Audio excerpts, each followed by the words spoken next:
అందరికీ welcome to ice vlogs. Evening అయితే చాలా నాకైతే ఏదో ఒక స్నాక్ ఐటమ్ తినబుద్ధి అవుతుంది. సో మా మమ్మీని అయితే ఇవాళ ఆలు బజ్జీ చేయమని చెప్పాను.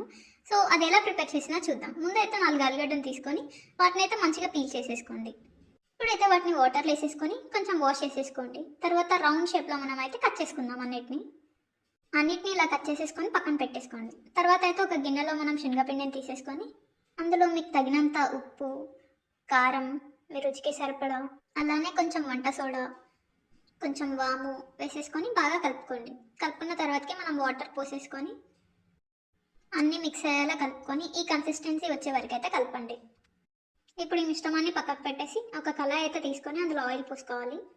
ఆయిల్ కొంచెం హీట్ అయ్యాక మనం కట్ చేసుకున్న ఆలు పీసెస్ని మిశ్రమంలో ఉన్న పిండిని ముంచేసి ఆయిల్లో వేసేసుకోవాలి. అవి కొంచెం బ్రౌన్ కలర్ వచ్చే వరకు ఉంచుకొని తీసేసుకుంటాం. అంతే, ఎంతో రుచికరమైన ఆలు బజ్జీ రెడీ.